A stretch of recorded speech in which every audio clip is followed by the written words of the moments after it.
সকলেই ভালো আছেন। আজকে আমাদের বইভিত্তিক অনুষ্ঠানের আজকের বিষয় হচ্ছে সিপাহী বিদ্রোহ। প্রথমেই যেটা আমি বলতে চাচ্ছি বা সিপাহী বিদ্রোহ নিয়ে আমার খুব একটা পড়াশোনা নাই, আবার আমার হাতের কাছে কোনো আগ্রহ বই ছিল না বা পড়াশোনার ওরকম ছিল না। ওই মাধ্যমিকে পড়ার সময় যেটুকু পড়েছিলাম সমাজ বিজ্ঞান বইয়ে ওইটুকুই পড়া ছিল। কিন্তু যে নিয়ামুল ভাই রিসেন্টলি কিছুদিন আগে একটা বই দিয়েছিল, আহমেদ সোফার সিপাহী বিদ্রোহ, ওটা ছাড়া আমার হাতে আর কোনো বই ছিল না। তো ওই বইটাই যেটুকু পড়েছি সেটুকু থেকে কিছু কিছু বলার চেষ্টা করব। আর যদিও আজকে আলোচনাটা পুরোটাই টেনে নিবেন নিয়ামুল ভাই, আমি জাস্ট ওনার সাথে একটু ওনাকে কোম্পানি দেবো আর কি। তো প্রথমে আমি হাতে যে বইটা আছে, যে বইটা নিয়ে আজকে আমি আলোচনা করতে যাচ্ছিলাম, সম্ভবত আমি আর নিয়ামুল ভাই দুজনেই এই বইটা নিয়ে আলোচনা করব। তারপরেও হয়তো নিয়ামুল ভাই আপনাদেরকে আরো বেশ কয়েকটা দুই তিনটা বইয়ের সাথে পরিচয় করে দিতে পারে। ওনার সঙ্গে বেশ ভালো বই আছে, আপনারা শুনলে ঈর্ষান্বিত হবেন, ওনার সঙ্গে অনেক বই আছে। তো ওখান থেকে উনি কিছু একটা বই পরিচয় করে দিবে সিপাহী বিদ্রোহের সাথে। তো আমার হাতে যে বইটা আছে সেটা হচ্ছে সিপাহী বিদ্রোহের ইতিহাস, আহমদ ছফা। তো আহমেদ ছফা এই বইটাতে একটা স্বীকারোক্তিমূলক কথা যেটা বলেছেন খুব মজার। উনি বইটাকে বলেছেন ওনার যৌবনের প্রথম অপরাধ। সাধারণত উনি যেটা বলেছেন স্বীকারোক্তিটাতে, উনি বিয়ে পরীক্ষা দেওয়ার পরই এই গ্রন্থটা লেখা শুরু করেন। টানা 2 বছর কঠোর পরিশ্রম করে অনেক বই পড়ে উনি বইটা লিখেন। কিন্তু বইটা আসলে অন্য একজন প্রকাশক আছে, এখানে নামটা সরি, নামটা এখানে আমি স্কিপ করলাম বা মনে করতে পারছি না। তা উনার কাছে প্রথমে নিয়ে যাওয়া, উনি প্রথম আগ্রহ প্রকাশ করেছেন বইটা ছাপানোর জন্য। তারপর পাণ্ডুলিপিটা ওই প্রকাশকের কাছে ছিল প্রায় বছর খানিকের মতো ছিল, কিন্তু তারপর 1 বছর পরে এসে উনি বলতেছেন এখন এটা ছাপাতে বা প্রকাশ করতে অনেক ব্যয়বহুল হয়ে যাবে, আমি পারছি না। তো আহমেদ ছফা অনেক কষ্ট করে লিখেছে, তারপর অনেক বছর পরে, সম্ভবত স্বাধীনতার পরে অনেক বছর পরে বইটি প্রকাশ পায়। তো বইটি সম্পর্কে যেটুকু আমি বলবো, বইটা পড়ে যেহেতু আহমেদ ছফার লেখা, এই ক্ষেত্রে বলতে পারি খুবই সহজ সাবলীল ভাবে ইতিহাসের এরকম একটা অধ্যায় বা ঘটনাকে উনি খুবই সহজ সাবলীল ভাবে লেখার চেষ্টা করেছেন গল্প আকারে। গল্প আকারেই তো ইতিহাসটা সাধারণত গল্পের মধ্যেই হয়, তো উনি আরেকটা তার একটু প্রাঞ্জলতা উনি দিয়েছেন ওনার লেখনী শক্তির মাধ্যমে। তো কেউ যদি আসলে সিপাহী বিদ্রোহের ইতিহাস জানতে চান, তাহলে আমি মনে করি খুবই সংক্ষেপে, বইটা বেশি বড় না, 202 পৃষ্ঠার হবে। 202 পৃষ্ঠার মধ্যে উনি চেষ্টা করেছেন সিপাহী বিদ্রোহের মোটামুটি একটা চিত্র তুলে ধরার জন্য। আমি গুগলে সার্চ করেছিলাম সিপাহী বিদ্রোহ নিয়ে, মোটামুটি 4 খন্ডের একটা বই দেখেছিলাম, আমি ঘাবড়ে গিয়েছিলাম আসলে এই 1 সপ্তাহের মধ্যে আসলে শেষ করতে পারবো কিনা, এই জন্য বইটা আমি নিয়ে নিই। আর ওই বইটা অনেক বড় ছিল, 4 খন্ডে 4 খন্ডের বই ছিল। তো প্রতিটা খন্ডেতে অলমোস্ট প্রায় 250 থেকে 300 পৃষ্ঠা হবে, সুতরাং এটা অনেকটা দীর্ঘ বই হবে। তো যারা আসলে ছোট্ট একটা বইয়ের ভিতরে সিপাহী বিদ্রোহের মূল কাহিনীটা সম্পর্কে একটু জানতে চান, আমি মনে করি তাদের জন্য বইটা খুবই ভালো হতে পারে। তো এই ছিল সাধারণত বুক রিভিউ। তো আমি এখন সম্ভবত নিয়ামত ভাই কিছু কাজ করতেছি, শেয়ার করতেছি। তো যেহেতু আজকে উনি প্রধান আলোচনা করবেন, তো আমি একটু just শুধু সূচনাটা বলেই, বা কেন সিপাহী বিদ্রোহ হয়েছিল তার কিছু কারণ আছে, তার কারণগুলোর মধ্যে আমি একটু জাস্ট হালকা একটু বলে যাবো যে আসলে কি কি কারণে সিপাহী বিদ্রোহ হয়েছিল। তো আমরা যেটা সাধারণত আমাদের সবাই জানে যে আসলে টুটাতে একটা উঠেছিল, রিউমার উঠেছিল যে টুটাতে আপনার চর্বি দিয়ে টুটা বানানো হইতো এবং ওই টুটা দাঁত দিয়ে ছিঁড়ে ফায়ার করতে হইতো। তো হিন্দুদেরকে প্রচার করা হয়েছিল ওই টুটাতে গরুর চর্বি আছে। আবার মুসলিমদের কাছে যে প্রচার করা হয়েছিল ওই টুটাতে শুক্রের চর্বি আছে। যে এই যে একটা ধর্মীয়, দুই ধর্মের মানুষ যে যে ধর্ম চলে যাবে, জাত চলে যাবে, এই যে একটা ভয় থেকেই যে সিপাহী বিদ্রোহ হয়েছিল বলে আমরা জানি, সকলে সেটা জানি, কিন্তু তারও পিছনে কিন্তু আরো অনেক কারণ আছে। তো এই কারণগুলি আহমদ ছাপা খুবই সংক্ষেপে এবং খুবই সহজ ভাষায় বলার চেষ্টা করেছেন। তো এই ক্ষেত্রে উনি প্রথমে যেটা বলেছেন যে 1806 সালে প্রথম ধর্মীয় একটা বিক্ষোভ শুরু হয়। বিক্ষোভটা কেন হয়? কারণ যখন ব্রিটিশরা চেষ্টা করছিল, যখন ওনারা এই দেশে আসে, এই দেশের ধর্মীয় মানুষ যখন তারা ছিল, চেয়েছিল ওদের মধ্যে কিছু কিছু জনদেরকে মডার্ন করার জন্য, যে সেনা সৈন্যরা যেরকম থাকে চাল চলন ডিসিপ্লিনে, ওদের আপাত মস্তক যে বেশভূষা যেটা থাকে একটা সৈন্যের মতো বেশভূষা, তো ওইগুলা উনি চেয়েছিলেন। তখনকার যে জেনারেল ছিল বা আর্মিতে বা যে কোম্পানির যে গভর্নর ছিল, সে চেয়েছিল এই ধরনের একটা পরিবর্তন আনতে ভারতীয় যে সিপাহীদের মধ্যে। কিন্তু এই ব্যাপারটা আসলে হিতে বিপরীত হয়ে গেল, এই যেটা সামাজিক সংস্করণ, এটা হিতে বিপরীত হয়ে গেল। চালু করা হয়েছিল বা বলা হয়েছিল যে না, এত লম্বা দাড়ি রাখা যাবে না, দাড়ি কাটতে হবে, পাগড়ি পরা যাবে না, পাগড়ি খুলে দিতে হবে। হিন্দুদের যে আপনার কপালে তিলক, তিলক রাখা যাবে না, তিলক খুলে দিতে হবে। তো এই যে কারণগুলো ছিল, তো এই কারণগুলোর ফলে ওরা আহ আহ, ভাবতো যে ওরা বোধহয় আমাদের ধর্মকে আহ নষ্ট করে দিতে যাচ্ছে, আমাদের ধর্মীয়তে আর আঘাত করতেছে না। এই ধরনের বিক্ষোভ আসলে তখন থেকে শুরু হয়। তারপর ধরেন এই ধরনের অনেক সময় সময় হয়েছিল। তারপর 1824 সালে যদি ধরেন আরো একটু ব্যাপক হারে আপনার শুরু হয়, যেমন আহ যুদ্ধ হয়েছিল, এটা বলা হয় সম্ভবত 1824 না আরো পরে, 1824 হয়েছিল, 1845 40 সালে হয়েছিল, যে মায়ানমার, এটাকে বলা হয় ব্রহ্মদেশ। তো ব্রহ্মদেশ যুদ্ধ করতে যেতে হবে, তো ব্রহ্মদেশ যুদ্ধ করতে যেতে হলে আপনাকে ভারতবর্ষ থেকে বের হতে হবে বা নদী পার হয়ে যেতে হবে। তো হিন্দু সমাজে বা হিন্দু সৈনিকদের মধ্যে একটা কুসংস্কার ছিল যে হিন্দু দেশ ত্যাগ করে কোথাও যাওয়া যাবে না বা সমুদ্র পার হওয়া যাবে না। সুতরাং ওদেরকে যখন আপনার ফোর্স করা হচ্ছিল, তখন ওদের ভিতরে একটা অসন্তোষ আসে, না আমরা এটা করতে পারবো না। তখন ওরা ভাবছে যে এটাও আমাদের ধর্মীয় একটা আঘাত আসতে পারে। ওইটাও একটা আপনার কারণ হিসেবে উনি উল্লেখ করেছেন। তারপরে আবার ধরেন 1945 সালে একটা ঘটনা ছিল এরকম, যে জেলে খাবার নিয়ে সমস্যা দেখা দেয়। এবং ওই খাবারটা কিরকম ছিল, যে সকলের জন্য একটা খাবার, সেম খাবার হবে। কিন্তু হিন্দুদের মধ্যে তো আমরা জানি যে ক্লাসিফিকেশন আছে, যে জাত বর্ণ প্রথা আছে। তো আপনারা জানেন যে নিম্ন বর্ণের হিন্দুদের হাতের খাবার উচ্চ বর্ণের হিন্দুরা খাবে না। কিন্তু আহ তারপর আবার বিধর্মীদের হাতের খাবার ব্রাহ্মণরা বর্ণনা হিন্দুরা খাবে না। কিন্তু দেখা যাচ্ছে যে জেলের মধ্যে সকলের জন্য খাবার তৈরি করছে একজন ব্যক্তি। তো ওরা প্রতিবাদ করলো, না, আমাদের ভিন্ন ভিন্ন যে কাস্ট আছে ওদের জন্য ভিন্ন ভিন্ন লোক রেখে খাওয়াতে হবে। কিন্তু ব্রিটিশ সরকার যে এটার প্রথা চালু করলো, এটার কারণেও একটা এদের খুব তৈরি হলো। তখন তারা শঙ্কিত হইলো যে এখনো বুঝি আমাদের ধর্মের উপর আঘাত আসতেছে। তারপর আরেকটা হচ্ছে 1945 থেকে 46 সালে যে মেস প্রথা, যে সকলে একসাথে থাকতে হবে, আবার ওই যে কাস্ট প্রথাটা, বর্ণ প্রথা, যে উঁচু বর্ণ লোক নিচু বর্ণ লোক একসাথে কিভাবে থাকবে, ওরা ওদের ছোঁয়া, একজনের ছোঁয়া কিভাবে তারা নিবে। এই যে একটা বৈষম্য চলে আসতেছিল ওদের, ওরা বারবার ভাবতেছিল যে ব্রিটিশ সরকারের যে আইনগুলা বুঝি ওদের ধর্ম থেকে বের করে দেওয়ার জন্য বা ওদের ধর্মটাকে ধ্বংস করে দেওয়ার জন্যই বুঝি ব্রিটিশরা বারবার এই আইনগুলা করতেছিল। তারপর আমরা জানি যে সংস্কার প্রথা, আপনারা জানেন যে ভারতের অনেক আমাদের বাংলা বঙ্গদেশে অনেক মহান মহান সমাজ সংস্কারক ছিলেন, রাজা রামমোহন রায়, ঈশ্বরচন্দ্র বিদ্যাসাগর।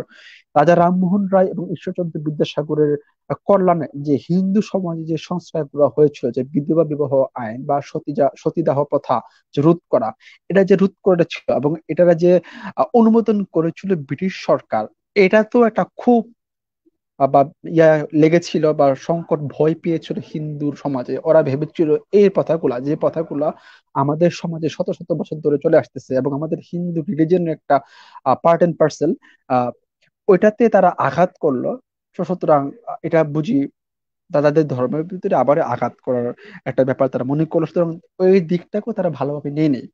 আরো একটা ব্যাপার হচ্ছে যে রেল, যে উন্নয়ন বাংলাদেশে বা বাংলাদেশ না পুরো পুরো ভারতবর্ষে যে ব্রিটিশ সরকার রেল চালু করেছিলেন, ওই রেলের মধ্যে যে কামরা সকলে উঁচু বর্ণ নিচু বর্ণ সকলে একই কামরা করে যাবেন, এখানে তারা একসাথে বসবেন।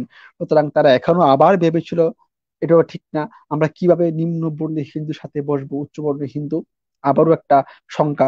তারপর আরো অনেক এরকম কাহিনী আছে।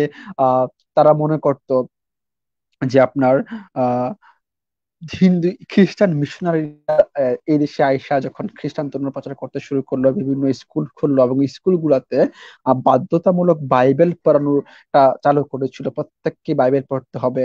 আহ এবং বাসায় বাসায় প্রত্যেককে কি সঙ্গে করে বাসায় বাইবেল দিয়ে দেওয়া হতো। তো এটাও একটা ওদের ধর্মীয়তে আঘাত হারার একটা কারণ। তারপর আছে আপনার 1800 আঠারোশো আপনার 50 সালে একটা হচ্ছে নতুন উত্তরাধিকারী আইন। উত্তরাধিকারী আইনটা কিরকম, যে ওই যে খ্রিস্টান মিশনারিরা যে খ্রিস্টান ধর্ম প্রিচ করে, ওই প্রিচের ফলে যারা ধর্মান্তরিত হয়ে খ্রিস্টান ধর্ম গ্রহণ করে ওদেরকে উত্তরাধিকারী আইন, মানে তাদের তাদের উত্তরাধিকার আইন তারা পাবে। এই আইনটা ব্রিটিশ সরকার চালু করে। আগে হিন্দু সমাজে যে প্রথাটা ছিল এরকম, যে উত্তরাধিকারী আইন ওদেরকে ওরা পাবে না। যে ধর্মান্তরিত হয়ে যাবে, অন্য ধর্ম চলে যাবে, তাদেরকে তো সমাজ থেকে বহিষ্কার, দেশ থেকে, এবং তাদেরকে একেবারে বহিষ্কার করে দেওয়া হবে। এই ধরনের কিছু কাহিনী আছে। আপনার উনি উল্লেখ করেছেন একজন সিপাহীর নাম করে, যে তারা আফগানিস্তানে যুদ্ধ করতে গিয়েছিল, মুসলিমদের সাথে যুদ্ধ করতে গিয়েছিল, বাধ্য হয়ে বলেন বা যে কোনো কারণেই হন, ওইখানে তারা অনেক সমস্যায় পড়েছিল, তাদের খাবারের সমস্যা, থাকার সমস্যা, তারপরে তাদের বিভিন্ন প্রথা, হিন্দু কেউ মারা গেলে তাদেরকে আপনার সৎকারের যে ব্যবস্থা ছিল না, এরকম অনেক কথা ছিল। তো তারা যখন যুদ্ধ করে দেশে ফিরলো, তখন তাদের সমাজ, তাদের পরিবার তাদেরকে গ্রহণ করেনি। কেন? তোমাদের জাত চলে গেছে, তোমরা কার সাথে না কার সাথে তোমরা মিশেছো, তোমরা কি খাবার না তোমরা কি খাবার তোমরা খেয়েছো, সুতরাং তোমাদেরকে আমাদের সমাজে নেওয়া হবে না। তো এই ধরনের কথা কিন্তু তখন ছিল। তো যতবার ব্রিটিশ সরকার এই নতুন নতুন ধরনের আইন বা সংস্কার কিছু করেছিল, ততবারই হিন্দু মুসলমান ওরা মনে করেছিল এগুলা বুঝি ওদের ধর্মের বিপক্ষে বা ওদেরকে ধর্মান্তরিত করার জন্য একটা নতুন পন্থা। তারপর আরেকটা দেখেন, 1955 সালে হায়দ্রাবাদের বুলারাম নামক একটা স্থানে মুসলিম অশ্বারোহী বাহিনী যারা ছিল, ওরা কর্নেল মেকেঞ্জির প্রাণের উপর হামলা করে। কেন? এটার একটা কারণ আছে। এই কারণটা হচ্ছে এরকম, তখন অশ্বারোহী বাহিনী, তারপর পদাতিক বাহিনী, ওদের প্রত্যেকটা আপনার অনুযায়ী ওদের একটা বেতন ছিল। কেউ ছিল মাসিক 6 টাকা, 14 টাকা। আর অশ্বারোহী বাহিনী ওদের ছিল মাসিক আপনার 25 থেকে 20 টাকা। কিন্তু ওদেরকে বলা হয়েছিল ওরা যদি সিন্ধু পার হয়ে গিয়ে যুদ্ধ করে, ওরা প্রথম যেতে চায়নি। যে এখানে যেতে হলে সাধারণত অশ্বারোহী বাহিনী ওদের পরিবার সাথে নিয়ে যেত, যেখানে যেত। তো ওদের বেতন বেশি ছিল বলে ওরা বলছে আমরা যাব না, আমাদের পরিবারকে এক জায়গা থেকে আরেক জায়গায় শিফট করা আমাদের অনেক টাকা খরচ হবে, আমরা যাব না। তো তখনকার আপনার সেনা অধিনায়ক বা অনিল বলেন, জেনারেল বলেছিল তোমাদেরকে আমরা টাকা টাকা বেতন বাড়িয়ে দেবো। কিন্তু ওদের প্রতিশ্রুতি দেওয়া হয়নি বলে ওরা তাদের উপর আক্রমণ করতে বাধ্য হয়েছিল। আরো কিছু কারণ আছে, হচ্ছে আপনার আহ ইউরোপিয়ান যে সৈন্যরা বা ব্রিটিশ সৈন্যদের বৈষম্যমূলক আচরণ। সর্বদিক থেকে ওদের ওরা ভালো অবস্থানে আছে, ওদের বেতন ভালো, ওরা আপনার সব দিক থেকে হলো, ওরা যে ভারতীয় সৈন্যরা আছে ওদের উপর শোষণ করতেছে, ওদের থেকে টাকা ধার করে নিয়ে প্রতি মাসে, কিন্তু ওদেরকে টাকা দিচ্ছে না। তারপর এই যে বিভিন্ন আপনার হিন্দু মেয়েদেরকে ধরে ধরে ওদের কাছে আপনার কি বলে হ্যারেমখানাতে রাখা, ব্রিটিশদের হ্যারেমখানাতে রাখা, এই ধরনের আরো অনেক কিছু কারণের ফলে না এই সমস্ত খুব 1806 থেকে বা 1857 সালে যে সিপাহী বিদ্রোহ হয়েছিল, সবগুলা খুব আসলে পুঞ্জীবিত হয়। তারপর সেটা বিশাল আকার ধারণ করে 1857 সালে, বা ওই সময়টাতে যে এই যে টুটা আইনটা বা টুটা পদ্ধতিটা, যে একটা রিউমার বা বলে, রিউমার জানি না, রিউমার হতে পারে বা সত্য হতে পারে, যে চর্বি মেশানো টুটা হিন্দুদেরকে দাঁত দিয়ে কাটতে হবে, মুসলিমদেরকে দাঁত দিয়ে কাটতে হবে। তো তখন ওই যে ওটা সবগুলা পুঞ্জীভূত খুব একসাথে বহিঃপ্রকাশ্য সাধারণত আসলে 1857 সালে সিপাহী বিদ্রোহটা হয়। এবং সিপাহী বিদ্রোহটাকে বলা হয় আহ ভারতবর্ষের প্রথম আপনার স্বাধীনতা সংগ্রাম, এরকম বলা হয়। তো এই ছিল মোটামুটি সংক্ষেপে আহ সিপাহী বিদ্রোহের কিছু কারণ, কেন কোন এবং কোন কোথা থেকে এগুলা শুরু হয়েছিল এবং কোথা পর্যন্ত গিয়েছিল। তো এখন নিয়ামুল ভাই বাকিটা বলবে, আমি ওনাকে সঙ্গ দেওয়ার চেষ্টা করবো। জি নিয়ামুল ভাই। হ্যাঁ জলিল, তোমাকে অসংখ্য ধন্যবাদ। তুমি মোটামুটি সুন্দর করে বলছো।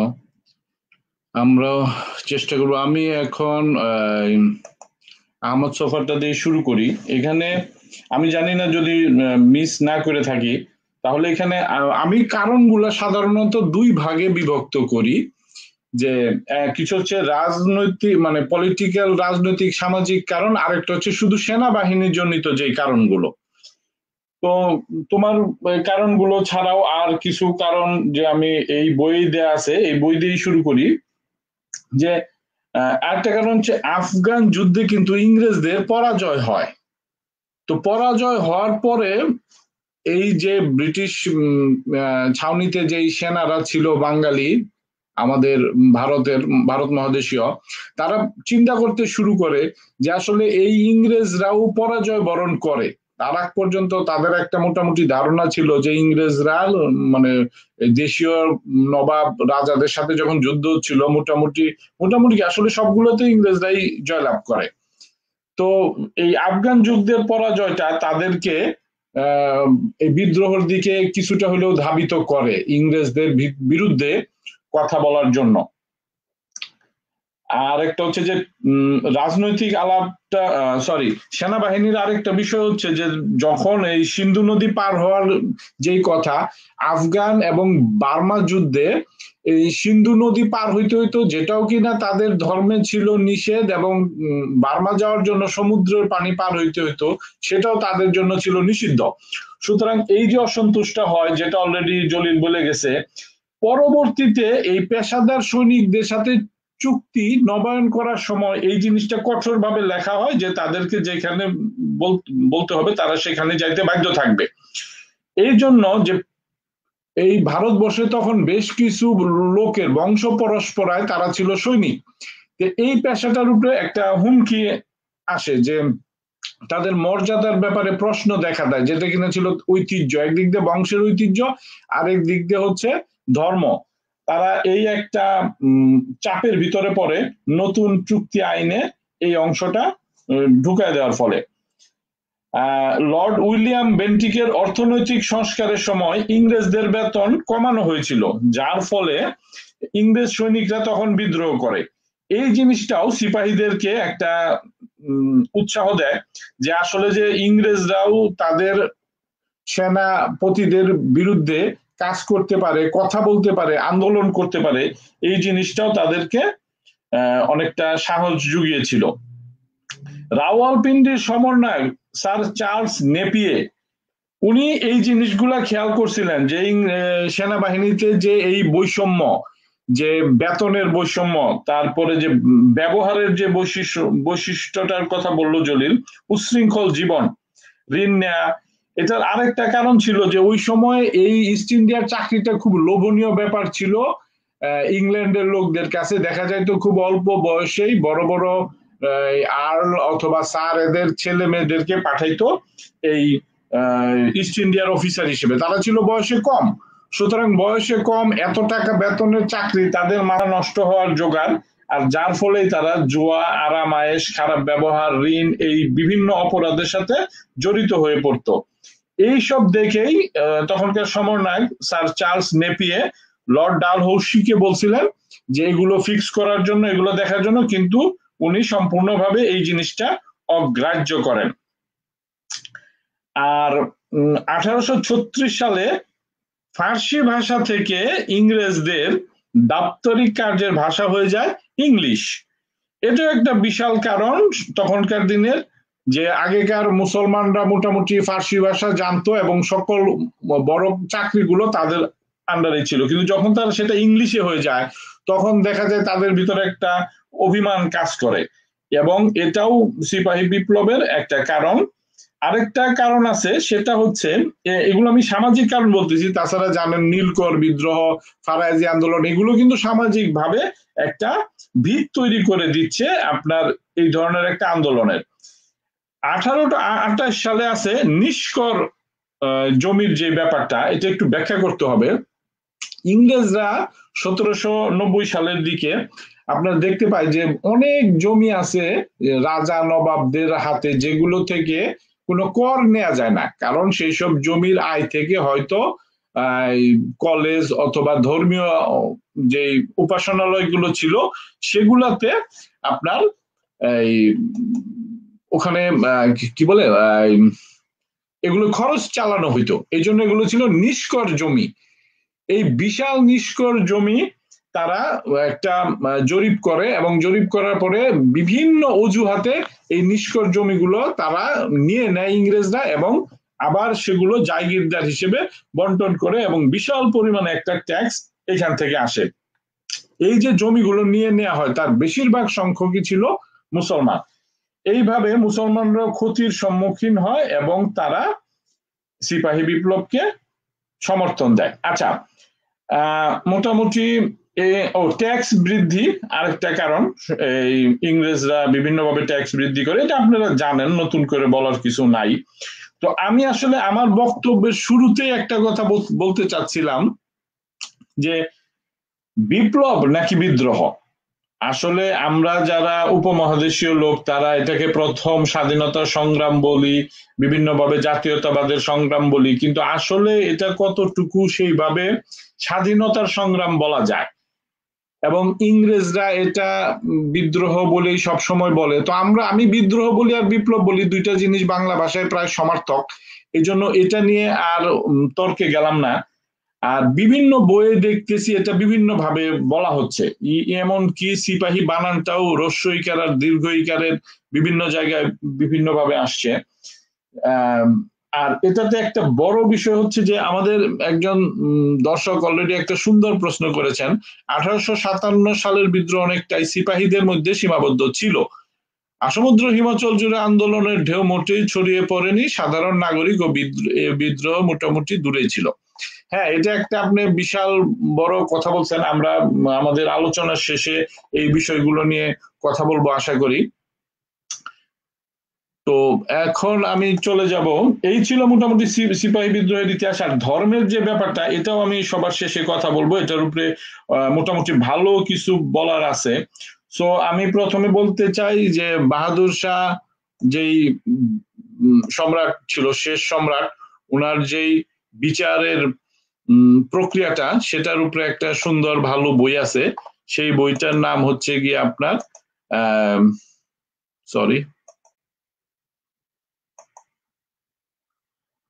সম্রাট বাহাদুর শাহের বিচার, অপূর্বমণি দত্ত। এই বইটা আপনার একটা খুবই, আমি মনে করি, উল্লেখযোগ্য একটা বই। হয়তো আপনারা মনে করতে পারেন যে এই সম্রাটের বিদ্রোহের সাথে বিচারটা হয়তো পরে আসে, একটা শেষের বিষয়, কিন্তু আমি এটাই প্রথমে বলতে চাই এই জন্য যে বিচার, এই বইটাতে বিচারের প্রসঙ্গ আসার জন্য নৈতিকভাবেই আপনার বিদ্রোহের কথা আসবে, বিদ্রোহের বিভিন্ন দিক নিয়ে কথা হবে বিচারের স্বার্থেই। সুতরাং এই বইটাতে আমি যদি দেখি, খুব সুন্দর একটা বই, অল্প পৃষ্ঠার বই, বইটা আপনারা অবশ্যই পড়বেন, পিডিএফ এ পাওয়া যায়, আমরা লিংক দিয়ে দিব। 1843-এ সিন্ধু দেশ দখল করে নেয় ইংরেজরা। জানেন তার আগে আপনার পলাশির যে যুদ্ধে হয়েছিল, যুদ্ধ নামের প্রহসন, সেটার দিকে আমরা যাচ্ছি না, আপনারা জানেন তখন থেকেই এই দেশের লোকেরা ইংরেজদের উপর খেপা। 1843-এ হলো গিয়ে আপনার সিন্ধু দেশ দখল করে নিল, 1849-এ নিল পাঞ্জাব, 1852 সালে বার্মা, 1853 সালে বেরার নাগপুর, আর 1854 সালে অযোধ্যা। এগুলো তারা বিভিন্ন ছলে বলে কৌশলে যুদ্ধ করে নিয়ে নিচ্ছে। যে রাজা নবাবরা ছিল তাদেরকে পেনশনের মাধ্যমে বলতে গেলে অক্ষম করে রেখে মোটামুটি কর আদায় এবং আস্তে আস্তে দেশ শাসনের ভারে এই ইংরেজরা এগিয়ে যাচ্ছে। এই যে বিভিন্ন রাজাদের পতন, এটা কিন্তু জনগণের উপর একটা বিশাল প্রভাব, কারণ তারা কখনোই এটা মেনে নেবে না একটা দেশের রাজা পতন নাগরিকদের উপর, প্রজাদের উপর অনেক প্রভাব বিস্তার করে, এটা তাদের মনে ক্ষোভের সঞ্চার করে। যদিও তারা হয়তো কোনো কিছু বলতে পারতেছে না, কিন্তু এটা জমা থাকে এবং আমরা সেটারই বহিঃপ্রকাশ পরবর্তীতে দেখতে পাই। যেখানে কিনা সেনাবাহিনীতে ছিল মাত্র 40,000 ইংরেজ ব্যক্তি, অফিসার, আর সেইখানে ছিল উপমহাদেশের 3 লক্ষ সৈন্য। এটা একটা দেখার বিষয়। এটা নিয়েও কথা বলছিলেন আপনার চার্লস নেপিয়ে, যে এত সৈন্য রক্ষণাবেক্ষণ করার জন্য আরো অফিসার দরকার অথবা আরো ইংরেজ সৈন্য দরকার, কিন্তু ইংরেজ সৈন্যদের বেতন ছিল বেশি, খরচ ছিল বেশি, এই জন্য তারা এটা চাইতো না যে বেশি ইংলিশম্যান রাখার জন্য।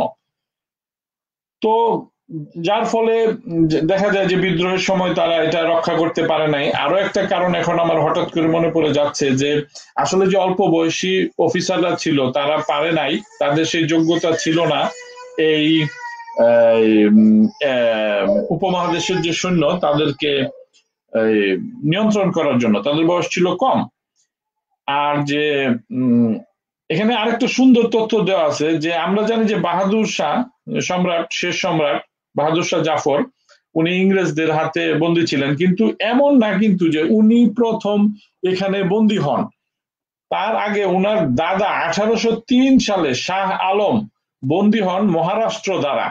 সেখান থেকে যখন তিনি ইংরেজদের সাহায্য চান এবং ইংরেজরা যুদ্ধ করে তাকে উদ্ধার করে, সেখান থেকেই তিনি বলতে গেলে এক ধরনের গৃহবন্দী, এবং ইংরেজরাই তারপর থেকে আপনার এই দিল্লির হর্তাকর্তা হিসেবে সৃষ্টি হয়, এবং তারই ধারাবাহিকতা বাহাদুর শাহ জাফর উনি বন্দী থাকেন।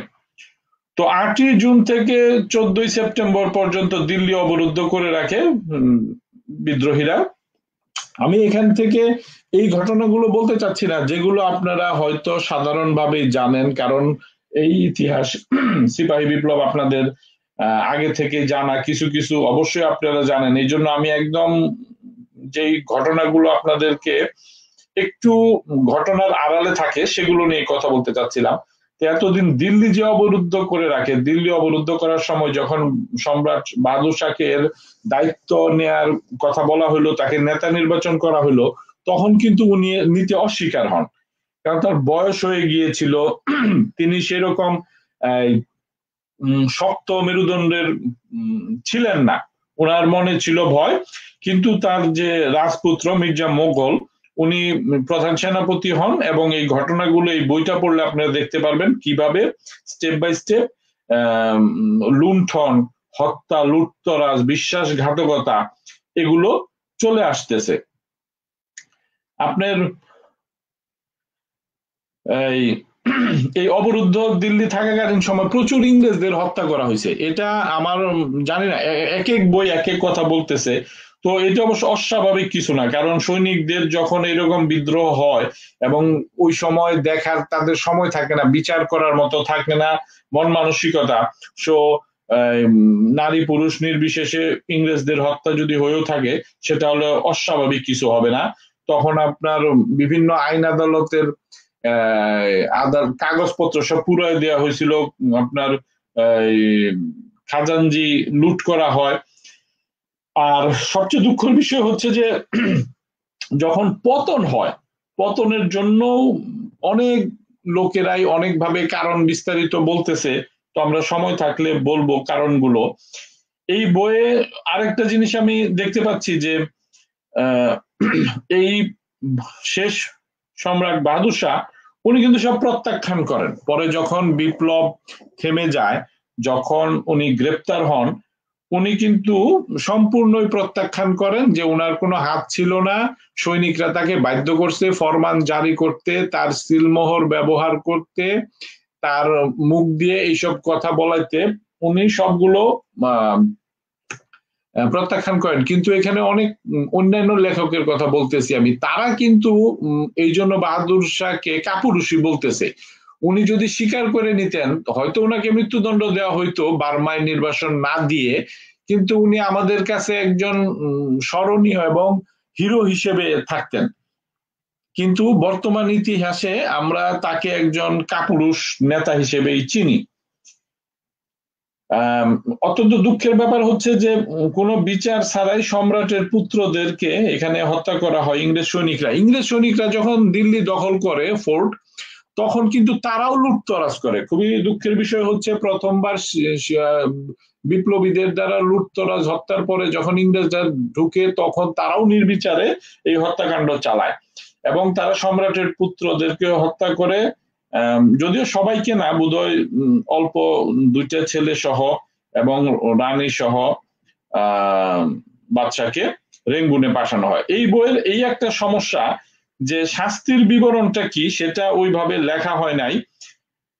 এটা বিস্তারিত দেওয়ার প্রয়োজন ছিল যে তাকে কত টাকা মাসোয়ারার হিসাবে রেঙ্গুনে পাঠানো হয় এবং রেঙ্গুনে তিনি কিভাবে সেটা জীবনযাপন করেন এই সম্পর্কে কোনো তথ্যই নাই। আর একটু প্রিন্ট সমস্যা আছে পিডিএফ এ।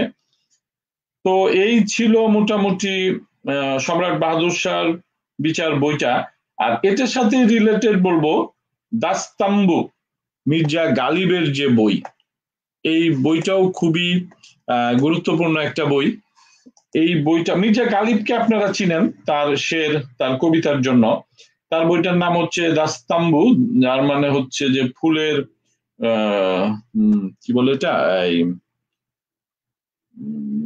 উপহার হিসেবে আমরা যে ফুলের তোড়া দেই, ফুলের তোড়ার ফুলের তোড়া এর অর্থ সিপাহী বিদ্রোহের রোজ নামচা। তিনি 1857 সালের মে মাস থেকে 1858 সালের জুলাই পর্যন্ত যে রোজ নামচা লেখেন প্রতিদিনের ডায়েরি, সেটাই এই বই আকারে বের হয়েছে এবং এটা প্রথমা প্রকাশনী থেকে প্রকাশিত। এই বইটা থেকে অত্যন্ত দুঃখের ব্যাপার হচ্ছে যে এখানে মির্জা গালিবের যেই বয়ান পড়লে দেখা যায় যে ইংরেজ প্রীতি একেবারেই প্রবল। উনি ওনার বক্তব্যের মোটামুটি বলতে গেলে বেশিরভাগ অংশ জুড়েই ইংরেজদের বন্দনা গাওয়া, এবং উনি যে পেনশন পেয়েছিলেন সেই পেনশনের ব্যাপারেই উনার ছিল সব চিন্তা ভাবনা। সিপাহী বিদ্রোহ অথবা বিপ্লব অথবা এগুলো নিয়ে উনি বিস্তারিত সেই রোজনামচায় সেইভাবে কোনো কথাই আসে নাই, আসছে তার ব্যক্তিগত কথাবার্তা এবং তার পেনশন নিয়ে যে তার চিন্তা, এই ব্যাপারগুলো চলে আসছে। এটা অবশ্য আমার জন্য একটু দুঃখজনক যে এটা দেখি যে অনেক বিখ্যাত ব্যক্তি, আমি জানি না এইভাবে সমালোচনা করা ঠিক কিনা, যে কবিতা লেখে তার কি আমরা শুধু কবিতাই পড়বো, তার ব্যক্তিগত জীবন কেমন ছিল, তার কবিতার সাথে তার জীবনযাত্রার কি পার্থক্য, অথবা একজন ঔপন্যাসিক একজন নেতা যখন বড় বড় বক্তৃতা দেয় তখন সেই বক্তৃতাগুলো যে সমাজের জন্য সেই সমাজের সাথে সঙ্গতিপূর্ণ কিনা আমরা কি সেটাই চিন্তা করব শুধু, নাকি সেই ব্যক্তি নিজে কতটুকু পালন করে সেটা দেখব। এখানে মির্জা গালিবের যদি আমরা চরিত্রটা একটু পর্যবেক্ষণ করি তাহলে দেখব যে তার জীবনে অল্প বয়সে বিয়ে এবং দিল্লিতে আগমন, উনি শের লিখতেছে, কবিতা লিখতেছে, বিখ্যাত, খুব ভালো হচ্ছে, যদিও জীবদ্দশায় উনি তার সুনাম পান নাই, এবং জুয়া খেলার অপরাধে তার আর্থিক কষ্ট লাঘবের জন্য উনি অবৈধভাবে নিজের বাসায় জুয়ার আসর বসান এবং এই জন্য 1 বছরের মতো বোধহয় তার কারাদণ্ড হয়, জরিমানাও হয়। তো এই জিনিসগুলো আসলে খুবই দুঃখজনক। এটা অবশ্য আমি ব্যক্তিগতভাবে বললাম, সরি। এখন আমরা চলে যাব সিপাহী যুদ্ধের ইতিহাস। আরেকটা বলছে জলিল, হ্যাঁ, প্রথম থেকে পঞ্চম খণ্ড পর্যন্ত শ্রী রজনীকান্ত গুপ্ত নামে একজন লেখক, 5 খণ্ডের বিশাল বই।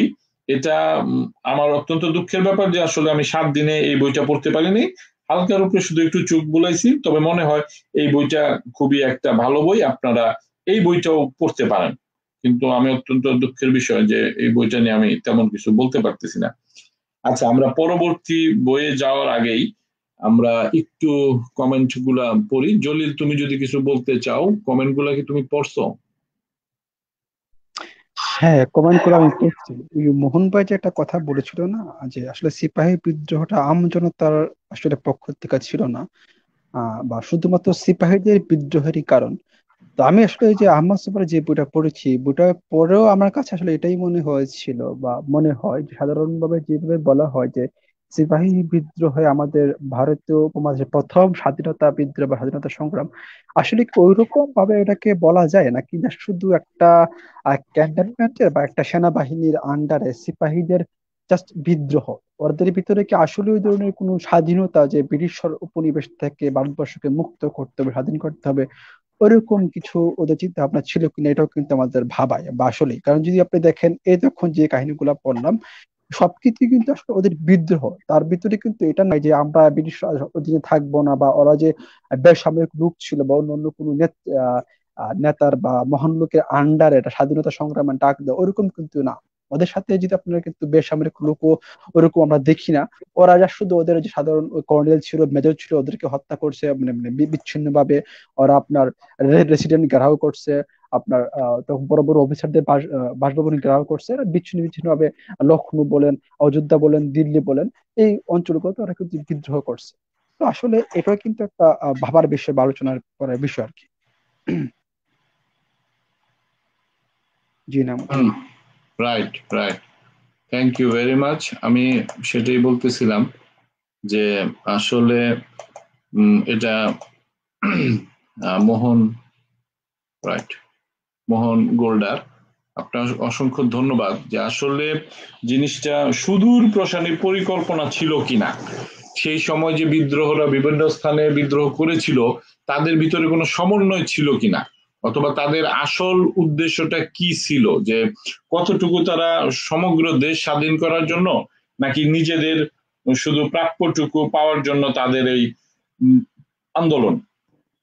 আসলে সেটাই, এখানে বিভিন্ন রাইটারদের বিভিন্ন মতামত রয়েছে। আমি প্রথমেই যেটা বলছি যে বিপ্লব নাকি বিদ্রোহ, স্বাধীনতার সংগ্রাম বলা যায় কিনা, শুধুমাত্র মুসলমানদের অংশগ্রহণে এই বিপ্লব হয়েছিল কিনা।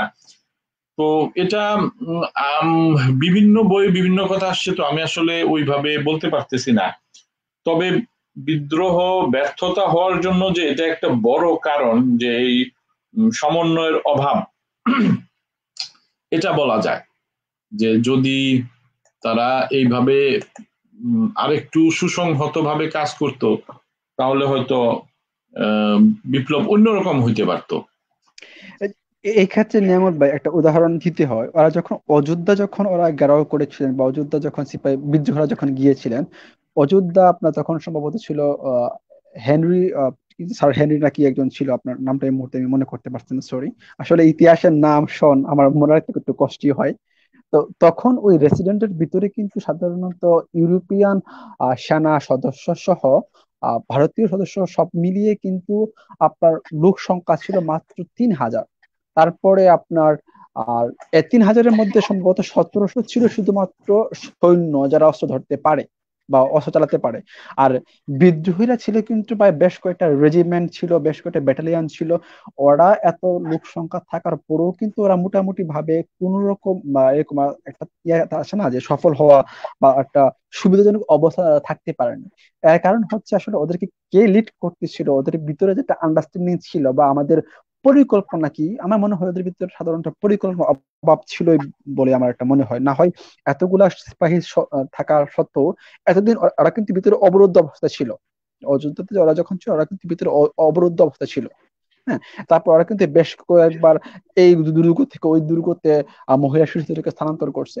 তারপরও এত একটা সুবিধাজনক অবস্থান থাকার পরেও সিপাহীরা যে আসলে একটা সুবিধাজনক অবস্থান থাকতে পারেন না, এটাকে আমরা আসলে সমন্বয়হীনতার অভাব বা সুষ্ঠু পরিকল্পনা বা একটা প্ল্যানিং এর অভাবে আমরা বলতে পারি। জি নিয়ামুল ভাই।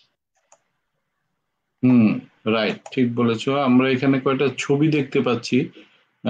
বৃদ্ধ বয়সে বাহাদুর শাহ, যেই একেবারে খুবই খারাপ অবস্থানে ছিলেন। ইংরেজরা আসলে একটা সম্রাটের এই পরিণতি, আহ জানি না, বিভিন্ন জন বিভিন্ন ভাবে ব্যাখ্যা দিবেন।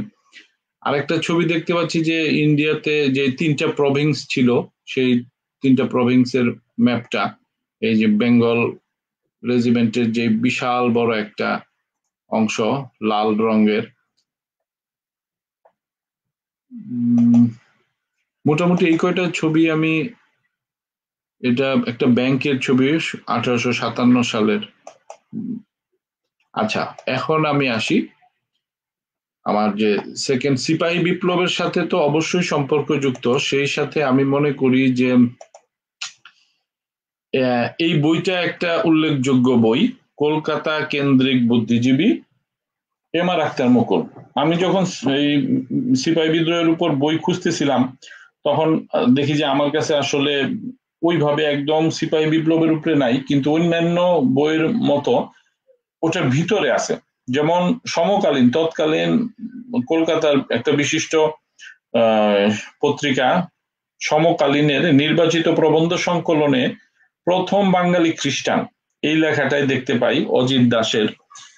এবং কলকাতা কেন্দ্রিক বুদ্ধিজীবী, এটা নিয়ে যদি এই বইটাও আমি মূল, এই বইটা আসলে মারাত্মক একটা বই, এটা নিয়ে একটা ধারাবাহিক সরি একটা অনুষ্ঠান করা যায়।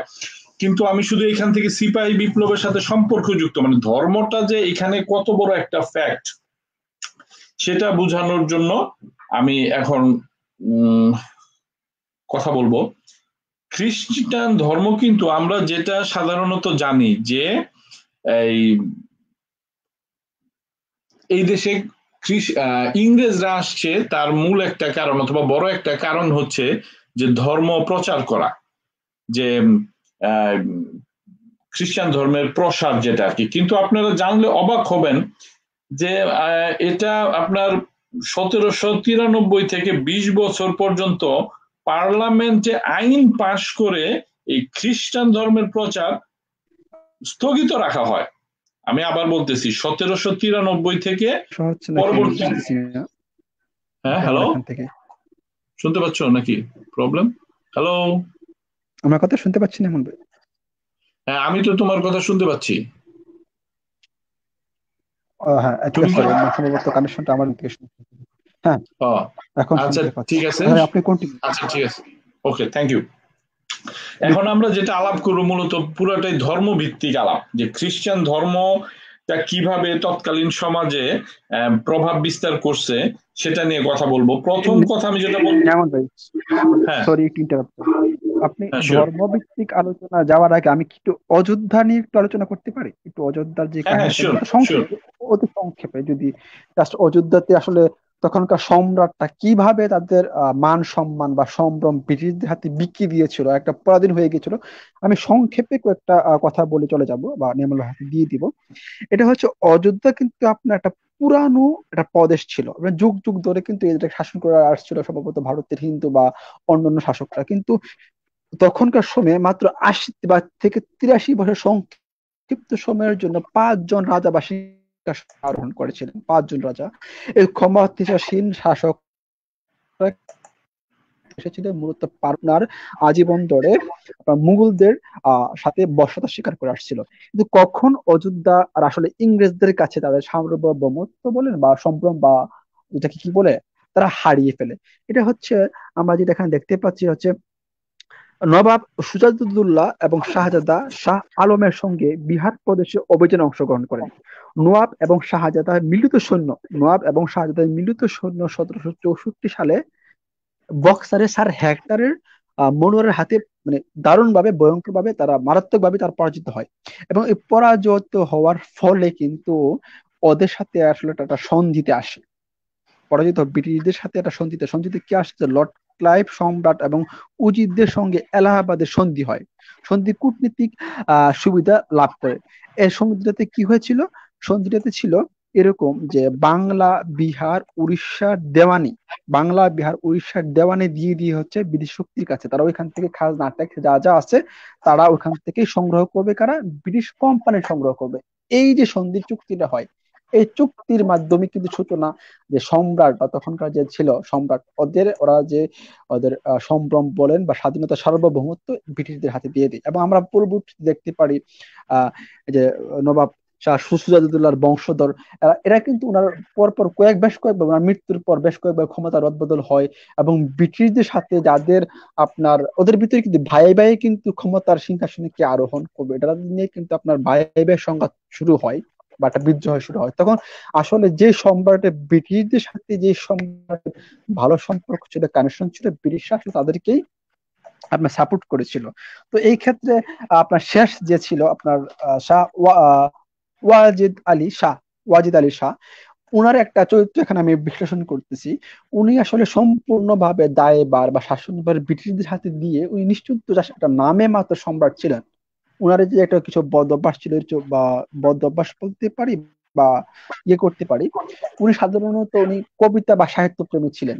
উনি কবিতা লিখতেন। আবার সম্ভবত ওনার সময়ে ওনার বংশ পরম্পরার একটা কবিতা লেখাতে বা কাব্যগ্রন্থ লেখাতে, কবিতা আকারে একটা ইতিহাস লেখাতে উনি হাত দিয়েছিলেন। এবং এখানে স্লিম্যান একজন আপনার তখনকার যুগের শাসক স্লিম্যান, উনি একটা বই লিখেছেন এবং বইয়েতে উনি যেটা বলেছিলেন ওয়াজিদ আলী শাহ সম্পর্কে, যে উনি উনার দরবারে কমে সময় কাটাতেন, 10 থেকে 15 দিন বা তারও অধিক সময়। উনার যেটা বদভ্যাস ছিল যে নর্তকীদের সাথে নাচে গানে উনি সময় কাটাতেন, উনি দরবারে কম আসতেন। এর ফলে কি হলো? এর ফলে নিম্ন শ্রেণীর যে কিছু প্রজারা ছিল বা নিম্ন শ্রেণীর থেকে যে আসছে তারা আপনার বিভিন্ন আহ আপনার দায়িত্বে বাড়ে ছিল, তারপরে মন্ত্রীরা যারা ছিল ওরা বিভিন্ন রকম অনিয়ম দুর্নীতি শুরু হয়।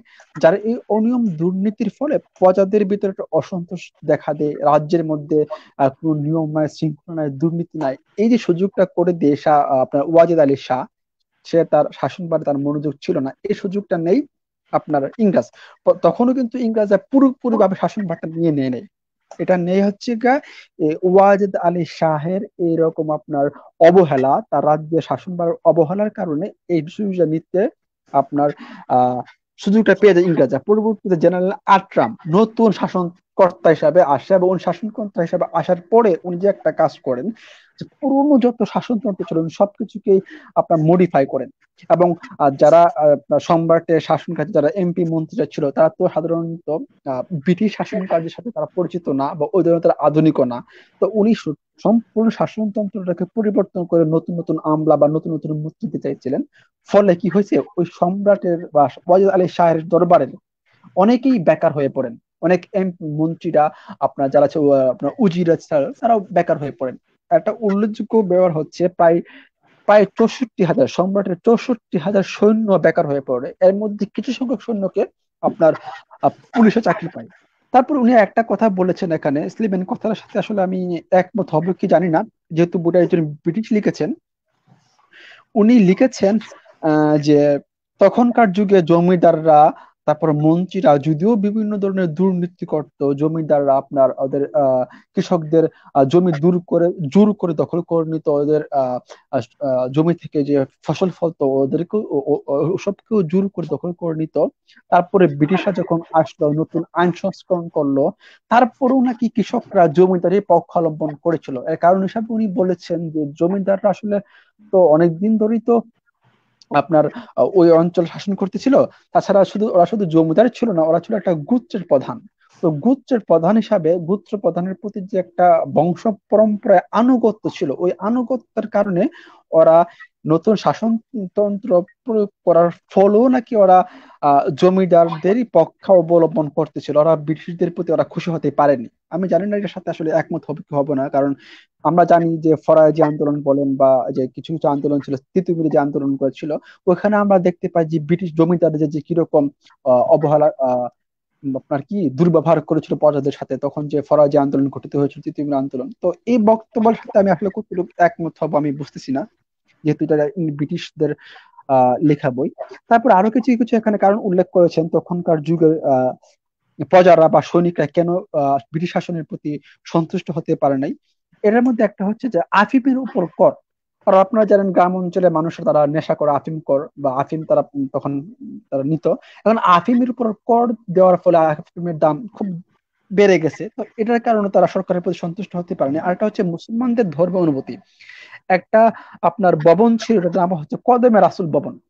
কদমে রাসুল ভবনটা হচ্ছে এরকম, ওই বিল্ডিং এর বা ভবনের একটা ইটে নাকি মুসলমানদের নবী মুহাম্মদের কদম ছিল বা পা ছিল। তো যার কারণে ওই পুরো বিল্ডিংটা ওদের কাছে খুব পবিত্র ছিল। কিন্তু ব্রিটিশ সরকার ওই বিল্ডিং এ বা ওই ভবনে ওদের যত রসদ ছিল বা অস্ত্রশস্ত্র ছিল ওইখানে গুদাম বা করেছিল, যার কারণে তারা একটু বিরূপ হয় আর কি। তো এই ছিল সংক্ষেপে অযোধ্যা মোটামুটি কিভাবে ওদের রাজ্যটা বা সম্রাটটা কিভাবে ব্রিটিশদের আসলে কাছে পরাধীনতা হয়ে যায় বা ব্রিটিশদের কাছে সম্পূর্ণভাবে ওদের সার্বভৌমত্ব বিকিয়ে দেয়। এবং পরবর্তী আপনার আপনার জনগণও কিভাবে কেন ব্রিটিশদের সাথে সন্তুষ্ট হতে পারে নাই বা বিরূপ হয়েছিল, সংক্ষেপে বললাম। এটা সুন্দর একটা আলোচনা আছে। পরবর্তীতে অযোধ্যা আপনার আহ অবরোধ করেছে, তারও কিছু কাহিনী আছে, যাচ্ছি না, সম্ভবত দেখতে পাচ্ছি আমাদের সময় চলে যাচ্ছে। নিয়ামল বাইরে কিছু কথা বলার বাকি আছে। জি নিয়ামল ভাই, আপনি এখন বলেন। অসংখ্য ধন্যবাদ জলিল। তো হ্যাঁ, আমাদের হাতে বেশি সময় নাই। আমি মোটামুটি ধর্ম বিষয়টা নিয়ে, খ্রিস্টান ধর্ম বিশেষ করে ওই সময় খ্রিস্টান ধর্মটা এই 1857 সালের দিকে কি পরিস্থিতির সৃষ্টি করে এই জিনিসটাই মূলত বলবো। উইলিয়াম কেরি ও অন্যান্য প্রসঙ্গ, বইটার লেখক হচ্ছে মোহাম্মদ হাবিবুর রশিদ। আর সমকালীন নির্বাচিত প্রবন্ধ সংকলন, সেটা তো আপনাদেরকে বললাম। আর মেইন যে বইটা থেকে আমি ফলো করব, 106 পৃষ্ঠা, কলকাতা কেন্দ্রিক বুদ্ধিজীবী এম আর আক্তার মুকুল। এই বইটা খুবই একটা গুরুত্বপূর্ণ বই। যাই হোক, যেটা বলছিলাম যে আমরা যে জিনিসটা সব সময় আমরা বলি যে এই ইংরেজরা আসছে খ্রিস্টান ধর্ম প্রচার করার জন্য, কিন্তু অত্যন্ত আশ্চর্য বিষয় হচ্ছে যেটা বলতেছিলাম, তারা তাদের পার্লামেন্ট থেকে, ব্রিটিশ পার্লামেন্ট থেকে যখন ইস্ট ইন্ডিয়া কোম্পানি আরো 20 বছরের জন্য একচেটিয়া বাণিজ্য করার অধিকারের অনুমতি পায়, সেই সাথে তারা এই অনুমতিও পায় যে এটা ছিল শর্ত সাপেক্ষে। আমি এই বইটা যদি পড়ি, 1793 খ্রিস্টাব্দে ভারতে ইস্ট ইন্ডিয়া কোম্পানির একচেটিয়া বাণিজ্যিক অধিকারের সনদ পরবর্তী 20 বছরের জন্য নবায়নের সময় কমন সভায় এর একটি বিশেষ শর্ত নিয়ে সদস্যদের মধ্যে মারাত্মক মতবিরোধের সৃষ্টি হয়। এটা কি? এটা হচ্ছে যে খ্রিস্টান ধর্মের প্রচার। তখন তারা এই বিষয়ে একমত হয় যে খ্রিস্টান ধর্মের প্রচারটা 20 বছরের জন্য তারা বন্ধ রাখবে। কারণ হচ্ছে এই যে তাদের মূল টার্গেট ছিল যেই বাণিজ্য, সেটা ব্যাহত হবে যদি ধর্ম বিস্তার করতে যায় তখন। কারণ এই প্রজারা এমনি নানা কারণে এই ইংরেজদের উপরে ছিল রাগান্বিত, ধর্মের বিষয়গুলো যেগুলো জলিল অলরেডি বলে গেছে।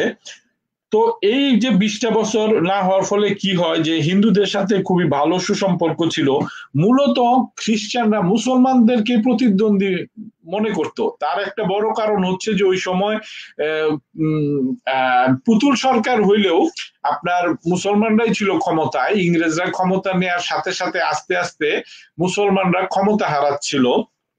আরেকটা জিনিস আমরা জানি যে বিশ্বের অন্যান্য দেশের দিকে যদি তাকায়, মানে আন্তর্জাতিক ভাবেও দেখা যাচ্ছে যে ইংল্যান্ড ইউরোপদের সাথে যুগের পর যুগ, শত বছরের ইতিহাস যে তারা মুসলমানদের সাথে যুদ্ধ করে আসছে, যেটা আমরা অন্য আরেকদিন আলাপ করব ডিটেলস, আজকে শুধু এতটুকু বলতে চাচ্ছি। সুতরাং ইউরোপিয়ানদের প্রথম থেকেই মুসলমানদের প্রতি একটা বিরূপ ছিল। এমন আমরা উল্টোটাও বলতে পারি যে মুসলমানরাও আগে থেকেই খ্রিস্টানদের সাথে বিরূপ মনোভাবাপন্ন ছিল, কিন্তু হিন্দুদের সাথে এই সমস্যাটা ছিল না। আর এই যে 20 বছরের কথা বলতেছিলাম, 20 বছরের সময় আমরা দেখতে পাই যে এই উইলিয়াম কেরি যে ভদ্রলোক খ্রিস্টান ধর্ম প্রচার করতে আসে, সেখানে আরেকটা জিনিস, ডক্টর থমাস নামে যে ভদ্রলোক, প্রথম এই ইংরেজ ভদ্রলোক, দেখতে পাই যে ইংরেজদের যে অবনতি দেখেন, সেখানে চার্চ নাই অথবা ধর্ম প্রচার করতে পারতেছে না, সেখানে অবশ্যই একটা ধর্মীয় বিশৃঙ্খলা দেখা দিচ্ছে ইংরেজদের ভিতরে। সেটা আমি আগেও বলছি যে সেখানে চরম নৈতিক অধপতন শুরু হয়ে গেছে। সেটা দেখে প্রথম একজন ডাক্তার, সে জাহাজের চাকরি ছেড়ে দিয়ে কলকাতায় আসে এই ধর্ম প্রচারের উদ্দেশ্যে। এই ধর্ম প্রচারের উদ্দেশ্যে আসার পরেও তাকে কিন্তু যে প্রথম চার্চটা বানায় তারা ইংরেজদের সহযোগিতা এবং অন্য ইউরোপিয়ানদের, সেটা কিন্তু এই কোম্পানির মাটিতে সম্ভব হয় নাই। তাদেরকে চলে যেতে হয়েছিল পাশের এলাকায়, যেখানে ছিল ডাচদের রাজত্ব যতদূর সম্ভব। এইখানে এই বইটাতে দেখতে পাচ্ছি যে আপনার এই এতটাই হিন্দুদের প্রতি বন্ধুভাবাপন্ন ছিল যে 53 দিনের যে সরকারি ছুটির তালিকা ছিল, সেখানে একদিনও মুসলমানদের জন্য কোনো ধর্মীয় উৎসব ছিল না। সেখানে পূর্ণযাত্রা, জন্মাষ্টমী, গণেশ পূজা, অন্নকূট, কার্তিক পূজা, রাস যাত্রা, অগ্রহায়ণ, নবমী, বাসন্তী পূজা ছাড়াও যে এখানে 53টা পূজার বিবরণ দেওয়া আছে, সেখানে কোনো আর না থাকার হয়তো আরেকটা কারণ দেয়া যাইতে পারে যে তখন মুসলমান কতজন কর্মচারী ছিল, সেটাও হয়তো হিসাব করার বিষয়। কারণ এই মুসলমানরা প্রথম থেকে ইংরেজদের প্রতি ছিল বীতশ্রদ্ধ। আমি একই কথা বারবার বলতে চাচ্ছি না, এটা একটা ধারাবাহিকতা, যার ফলে ইংরেজদের যখন এদেশি লোকের সাহায্যের প্রয়োজন হয় তখন হিন্দুরাই আগে আসে এবং তারাই রীতিমতো আঙ্গুল ফুলে কলা গাছ হওয়ার মতো বিপুল সম্পত্তির অধিকারী হয়। এই মধ্যবিত্ত হিন্দু সমাজটার হাতে যখন প্রচুর টাকা চলে আসে, তখন এই টাকাটা ইংরেজদের ব্যবসায় প্রতিদ্বন্দ্বিতা না করার জন্য সুকৌশলে জমিদারের ক্রয়ে এই টাকাগুলো ব্যবহার করা হয়, যার ফলে এই হিন্দুদের হাতে টাকাগুলো আবার ইংরেজদের হাতে চলে আসে। এটাও একটা বিশাল বড় ঘটনা, আশা করি আপনারা বুঝতে পারতেছেন। না হইলে কিন্তু এই মধ্যবিত্ত যে আঙ্গুল ফুলে কলা গাছ হয়, তারাই কিন্তু ইংরেজদের প্রতিদ্বন্দ্বী হয়। তারাও কিন্তু কোনো অংশে কম ছিল না। তাদের জীবনযাত্রা যদি দেখতে পাই, তাহলে দেখবেন যে বিত্ত বৈভবের এবং অপচয়ের একটা বিশাল বড় মহড়া। আচ্ছা, আমরা যেখানে ছিলাম খ্রিস্ট ধর্মের যে ব্যাপারটার দিকে, 1793 খ্রিস্টাব্দে খ্রিস্টান মিশনারি উইলিয়াম কেরি এবং ডক্টর থমাস খ্রিস্ট ধর্ম প্রচারের উদ্দেশ্যে দেশে আগমন করলে কলকাতায় কিংবা ইংরেজ শাসিত এলাকায় তাকে বসবাস করতে দেয়া হয়নি। এই জন্যই বঙ্গীয় এলাকা সম্পূর্ণভাবে ইংরেজ শাসনাধীন থাকা সত্ত্বেও অবিভক্ত বাংলায় ইংরেজ মিশনারিদের উদ্যোগ সর্বপ্রথম প্রটেস্ট্যান্ট মিশন ও গির্জা স্থাপিত হয়েছিল দিনেমার কলোনি, শ্রীরামপুরে, দিনেমারদের অঞ্চল সেটা। মিশন ও গির্জা স্থাপন ছাড়াও এরা এখানে বসেই বিভিন্ন ভারতীয় ভাষা, বিশেষ করে বাংলা ভাষাকে সম্পূর্ণভাবে রপ্ত করা ছাড়াও বাংলা ভাষায় বাইবেল অনুবাদের কাজ সম্পন্ন করেন।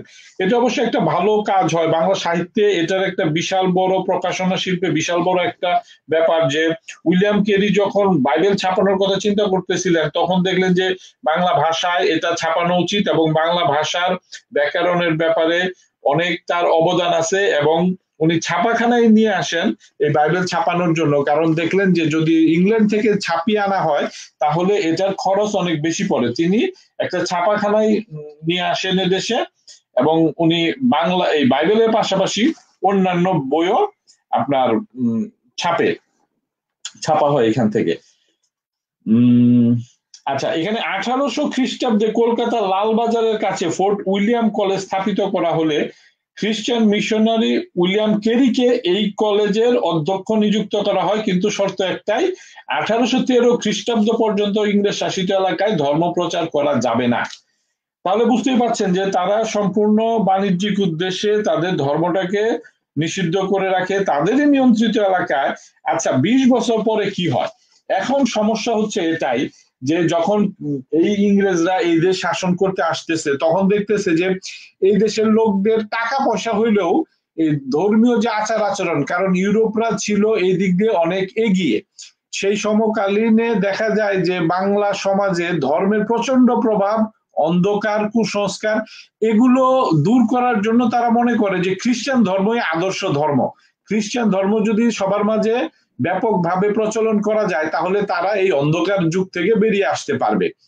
এই হিসেবে তার মানে কি, এক সময় তারা বন্ধ করে রাখার সময় যখন এই দরজা খুলে দেয়া হলো তখন বানের পানির মতো খ্রিস্টান ধর্মের প্রসার চলে চারিদিকে। সরকারি কর্মকর্তারা এতে জড়িয়ে পড়ে, জেলখানার কয়েদিদেরকে নানাভাবে প্ররোচিত করা হয় খ্রিস্টান ধর্ম গ্রহণের জন্য, এবং অন্যান্য যে প্রজারা আছে তাদেরকে টাকা পয়সা দিয়ে খ্রিস্টান ধর্মে ধর্মান্তরিতের জন্য অনুপ্রাণিত করা হয়। এই অনুপ্রাণিত করার জন্য যে শুধু শিক্ষা প্রতিষ্ঠানই নয়, যেমন তখন বিভিন্ন শিক্ষা প্রতিষ্ঠানে এই খ্রিস্ট ধর্মটা আপনার ইমপ্লিমেন্ট করা হয়েছিল, সেটা আমরা জানি যে এখনো বাংলাদেশের যে নটরডেম অথবা যে ভালো স্কুলগুলো আছে, কলেজগুলো আছে, সেখানে কিন্তু খ্রিস্টান ধর্মের একটা প্রভাব লক্ষ্য করা যায়। সেই সময় যখন কলকাতার আশেপাশে বিভিন্ন স্কুল কলেজ স্থাপন করা হচ্ছে তখন সেই খ্রিস্টান ধর্মের প্রভাব দেখা যাচ্ছে এই স্কুলগুলোতে, যদিও সেই সময় হিন্দু এবং বিশেষ করে মুসলমান বিভিন্ন নেতারাই এটার প্রতিবাদ করেছিলেন, কিন্তু সেটা কোনো কাজে আসে নাই।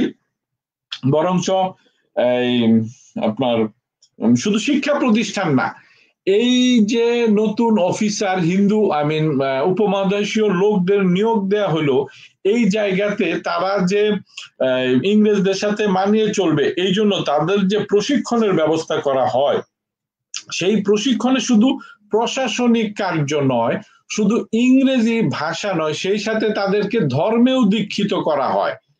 এই কথাগুলোই এখানে বলতেছে এম আর আক্তার মুকুল তার বইয়ে, যার ফলে এগুলোও কিন্তু তৎকালীন প্রজাদের ভিতরে ক্ষোভের সঞ্চার হচ্ছে। মানে প্রথমে তারা খ্রিস্টান ধর্ম প্রচার করতেছে না, কিন্তু তারপরে যখন আস্তে আস্তে এই উপমহাদেশে তাদের শাসন এবং ক্ষমতা জোরে আঁকড়ায় ধরতেছে, তাদের থাবা যখন দিন দিন বড় হচ্ছে, তখন তারা সেই 20 বছরের আইনের পরে একদম জোরে সোরে তাদের ধর্মের কাজ, খ্রিস্ট ধর্মের প্রচার শুরু করে দিচ্ছে, যার ফলে এই জনগণের সাথে ধর্মের যে ব্যাপারটা, আরেকটা ছোট্ট করে বলে মোটামুটি শেষ করে দিব আজকের অনুষ্ঠান, আমরা শেষ দিকে চলে আসছি।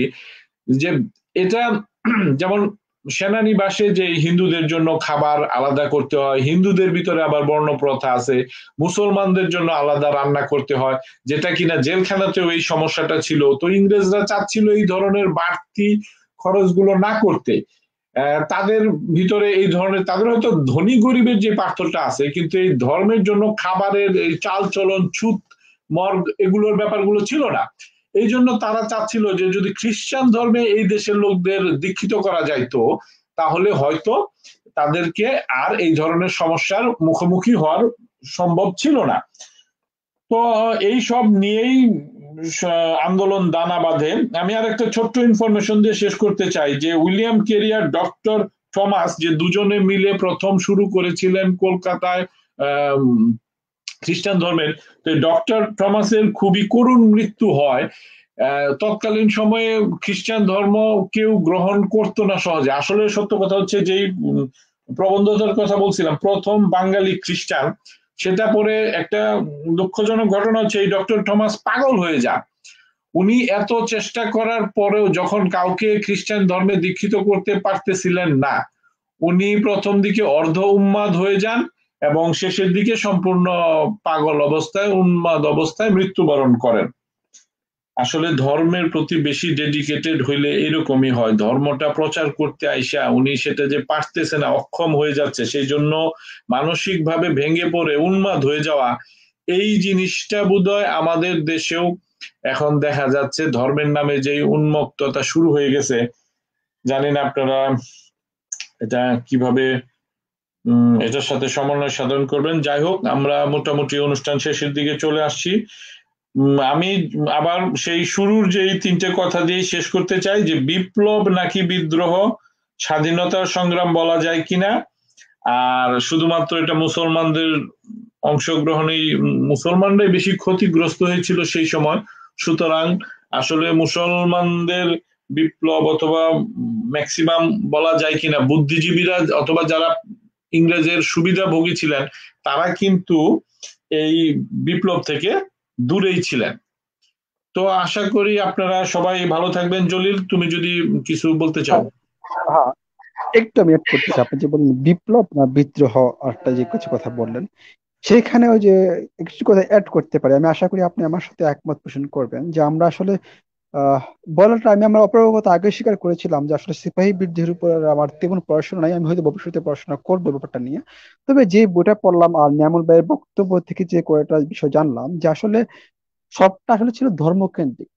তো মোটামুটি সিপাহী বলেন বা অন্যান্য যারা বলেন, আমার তো মনে হচ্ছে আসলে তারা এখানে তাদের ধর্মটাকেই বাঁচাতে তাদের বেশি আপ্রাণ, তাদের প্রচেষ্টা ছিল যে জাত চলে যাবে, এটা করা যাবে না, ওটা করা যাবে না। খ্রিস্টানরা বা কোম্পানির লোকেরা যে ধরনের কোনো সংস্কার করতে চাচ্ছিল না কেন, ধর্মান্ধ হিন্দু বলেন বা ধর্মান্ধ মুসলমানরা বলেন, ওটাকে তারা নিয়ে যাচ্ছিল তাদের ধর্মের প্রতি হুমকি স্বরূপ। হ্যাঁ, খ্রিস্টান অবশ্যই কোম্পানির লোকেরা, ব্রিটিশ লোকেরা কিছু আপনার অত্যাচারও করেছে, এগুলো আমরা আলোচনা করেছি, কিন্তু দেখা যাচ্ছে যে আসলে এখানে ধর্মের কারণে যেমন একটু বেশি দেখা যাচ্ছে, বিশেষ করে আসলে ধর্মান্ত লোক আর নিম্ন শ্রেণীর যে হিন্দু আর সাধারণত মুসলিম। এই ক্ষেত্রে উচ্চ শ্রেণী মুসলিমদের যদি আমরা একটু ব্যাপারটা দেখি, যেমন রাজা রামমোহন রায়, ঈশ্বরচন্দ্র বিদ্যাসাগর, ওরা কিন্তু ধর্মান্ধ ছিল না। সুতরাং ওরা এগুলা নিয়ে আন্দোলন করেছেন যে কুসংস্কার গুলা ছিল, সতীদাহ প্রথা বা বিধবা বিবাহ আইন, এগুলা সমাজে এগুলো দূরীকরণের জন্য আন্দোলন করেছিলেন। তো এইগুলো ওদেরও কিন্তু আপনার বিরুদ্ধে গিয়েছিল নিম্ন বর্ণের হিন্দুরা বা ধর্মান্ধ হিন্দুরা। তো আসলে এই আলোচনাগুলো দেখে বা পড়ে, তো আমাকে আরো পড়তে হবে এগুলো নিয়ে কমেন্ট করার জন্য, তো এটুকু পরে মনে হচ্ছে বা একটু কনফিউশনে, আসলে সিপাহী বিদ্রোহটা কি মূলত কারণটা কি ধর্ম উদ্ধার করা বা ধর্ম রক্ষা করা জন্য বিদ্রোহ, নাকি যে স্বাধীনতার জন্য বা কোনো একটা প্রথম বিদ্রোহ? এটা আসলে আমরা হয়তো বা আরো পড়াশোনা করলে জানতে পারবো। জি নিয়ামল ভাই। হ্যাঁ জলিল, অসংখ্য ধন্যবাদ। আমরা প্রায় শেষের দিকে চলে আসছি। আমি আরেকটা জিনিস ভুলে গেছিলাম যে এই পরিণতি, আসলে এগুলো নিয়ে আরেকটা ধারাবাহিক করা যাইতো, তো এইবার না করে আমরা হয়তো পরবর্তীতে এগুলো নিয়ে আরো বিস্তারিত আলোচনা করব। শুধু শেষবারের মতো মানে যে অংশটুকু আমি বলতে চাচ্ছি সেটা হচ্ছে এই আন্দোলনের ফলে মূল যেই বড় যেই ব্যাপারটা ঘটে সেটা হচ্ছে কোম্পানি শাসনের পরিসমাপ্তি, ব্রিটিশ রাজের শাসন শুরু। আমরা অনেক সময় কথা বলার সময় এটা খেয়াল করতে পারি না যে 200 বছর ইংরেজরা আমাদের শাসন করছে, কিন্তু এখানে কিন্তু প্রায় 100 বছরের মতো ছিল কোম্পানি শাসন। কোম্পানি শাসন হচ্ছে ব্রিটেনের আপনার বণিকদের দ্বারা গঠিত একটা কোম্পানি, সেই দেশের সরকার দ্বারা সমর্থিত। এই কোম্পানিটা ব্যবসা উদ্দেশ্যে আসে, তারপরে তারা আস্তে আস্তে একে একে ক্ষমতা দখল করে এই ভারত উপমহাদেশের, এবং যেই ভাবে তারা তাদের শাসন এবং কাজগুলো চালায় ব্যবসা, তাতেই এই বিদ্রোহ, এবং এই বিদ্রোহটা যখন ইংল্যান্ডে যায়, যখন তাদের সংসদে আলোচনা হয়, তারপরে তারা সরাসরি ব্রিটেনের শাসন কায়েম করে ইংল্যান্ডে।